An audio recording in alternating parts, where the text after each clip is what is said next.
Olá galera, estamos aqui para mais um Revisando. Hoje nós iremos tratar das classes gramaticais.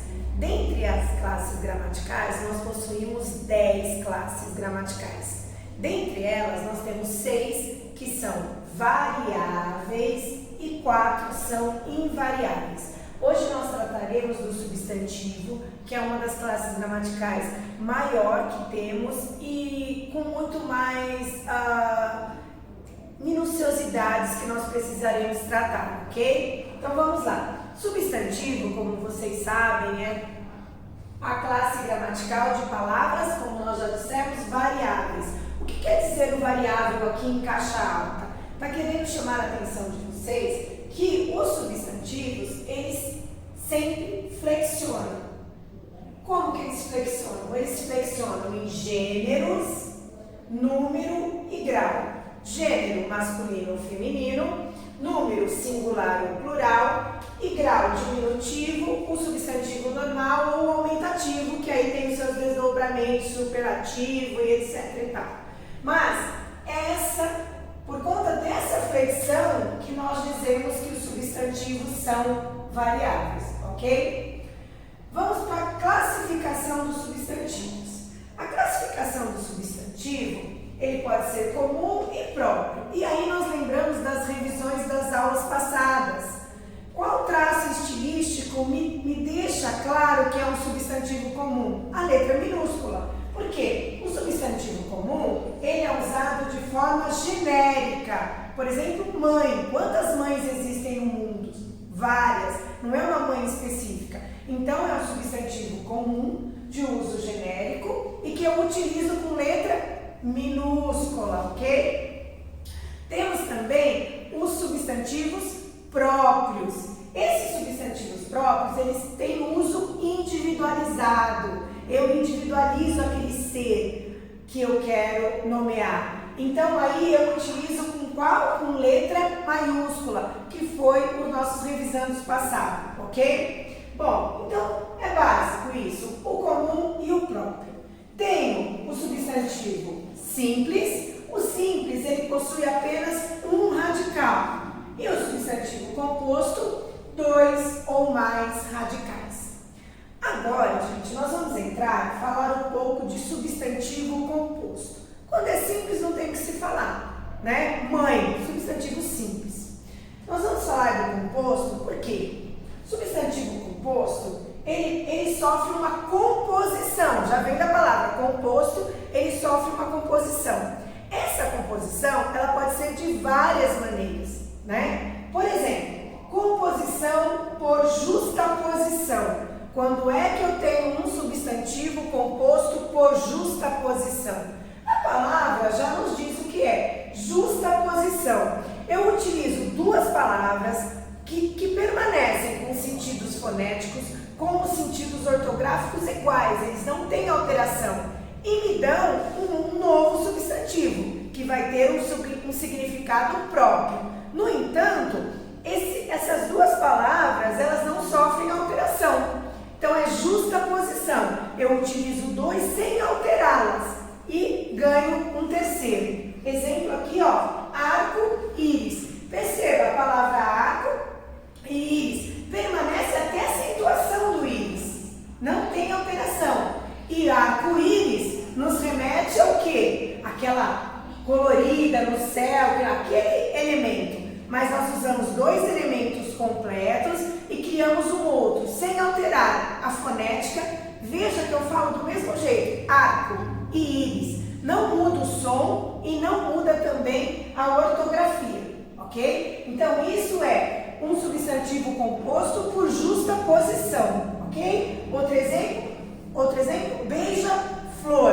Eu uso, olha, eu falo da mesma maneira, eu escrevo da mesma forma e crio um novo substantivo, ok? Temos também o substantivo composto por aglutinação. Aí já altera o sentido. O aglutinação, ele pega duas palavras, ou um radical e uma palavra, tá? Se unem, mas eles alteram. Aí eu já altero a acentuação, eu altero a escrita, para dar a formação de um outro substantivo. Aguardente. Vem de água mais ardente. Ó, eu perdi aqui o acento do água. Eu perdi o ardente, tanto é que juntou, olha, pode ver, só tem um A, que é do água e do ardente, juntou. Então, percebam que, por aglutinação, eu não mantenho nem a fonética e nem a escrita daqueles substantivos que se juntaram para formar o terceiro, diferente do justaposição. Olha outro exemplo, planalto, plano mais alto. Eu perdi o O e juntei para virar o planalto, ok? Outra aqui também, fidalgo. Aqui tem três, ó, a junção de três, porque nós vimos que composto, dois ou mais radicais, não são só dois. O que é fidalgo? Filho de algo, fidalgo, ok? Então eu perdi o lho, eu troquei o D, coloquei só a consoante D, não coloquei a vogal, e o algo virou o fidalgo, que é filho de algo, me deu fidalgo, ok? Bom, além dessas duas, que são as mais usuais, justaposição e aglutinação, nós temos também a classificação e a composição através de derivação. A derivação, você utiliza uma única palavra ou um único radical. Então, você pega uma única palavra ou um radical e junta-se a eles afixos. Quais são os afixos que nós temos? Prefixo e sufixo, certo? Prefixo já diz, vem antes, sufixo depois. Então, nós temos aqui derivação prefixal, derivação sufixal e derivação regressiva. O que é a prefixal? Eu pego uma palavra que existe, aqui nesse caso, ó, um radical existente, feliz, e eu trouxe anterior à palavra o prefixo in e fiz a palavra infeliz, ok? Sufixal, eu trago uma palavra existente, um único radical se une e coloquei um sufixo ento, virou ciumento, ok? Uma derivação regressiva. A palavra boteco, ela vem de botequim, então ela diminuiu. Botequim maior, ela regrediu para dar o boteco. Ou ainda, regressiva ou deverbal. Deverbal, nesse caso, quer dizer tirar o verbo. Ou seja, a palavra dispensa vem do verbo dispensar. Eu tiro o R final aqui, ó. E aí virou dispensa. Então, por isso que é chamado de deverbal. Bom, então, saindo do deverbal, que é a derivação regressiva, nós temos ainda a derivação parasintética.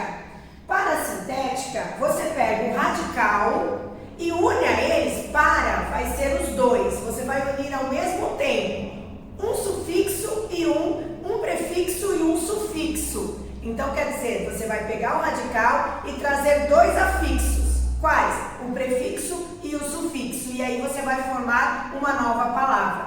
Por exemplo, olha só. Em, tédio e ar. Nós temos a palavra entediar. Então, eu trouxe um prefixo em, eu usei o substantivo tédio e eu usei o sufixo ar. E esses dois, prefixo e sufixo mais o radical, criou uma terceira palavra que é entediar. Ou seja, eu tenho uma derivação parasintética, que eu trago dois afixos ao mesmo tempo para formar uma nova palavra, ok?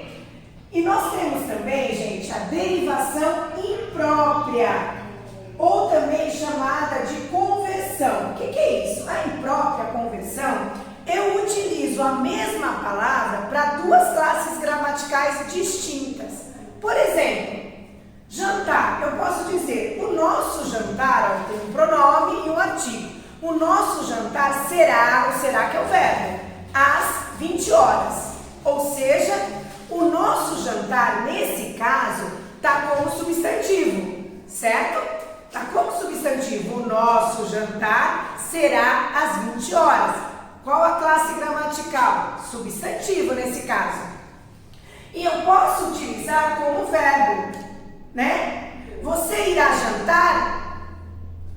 Ok? Então eu consigo um substantivo utilizar como substantivo ou como verbo. Isso é uma derivação imprópria, onde ocorre uma conversão, ok? Da palavra do verbo para um substantivo, ok? Então, além desses tipos de formação, tudo isso a gente está falando, lembre-se, de como é a classificação do substantivo. A gente chegou no composto. Como se forma um substantivo composto, ok? Tudo isso que nós falamos é a forma que nós podemos dar utilizando a formação composta. Ela pode ser por justaposição, por aglutinação, por derivação. Aí derivação se subdivide em 5, que é a prefixal, a sufixal, a regressiva, a parasintética e a imprópria,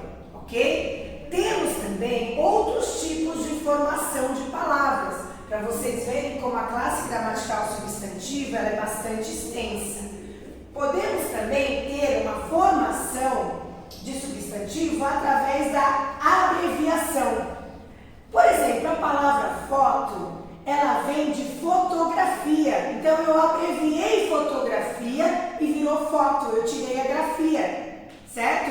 E virou foto. Então, ela é um substantivo, ele foi um substantivo composto por abreviação. Houve uma redução dele, ok? Uma reduplicação, bombom, zum, zum. Eu peguei aqui esse primeiro bom aqui e dupliquei. Então, eu redupliquei para criar o quê? Aquela guloseima, não é isso? Eu peguei 2 adjetivos, advérbios bombom, certo? Juntei para criar o nome daquela guloseima, ok? Outra coisa, hibridismo também é um tipo de formação de substantivo. Como se dá o hibridismo? Eu utilizo línguas diferentes para formar a palavra. O exemplo aqui, sociologia. Sócio vem do latim e logia vem do grego. Então eu uni um radical, uma palavra latina com uma grega para dar esse substantivo, que é o estudo da sociedade através da disciplina sociologia, certo? Que a gente fala sociologia, mas percebam que o hibridismo eu utilizo de línguas diferentes, ok? Bom, espero que vocês tenham entendido. Eu vou passar alguns exercícios também e aí depois nós teremos uma segunda aula para terminarmos essa classe gramatical de substantivos, ok? Até mais, fui!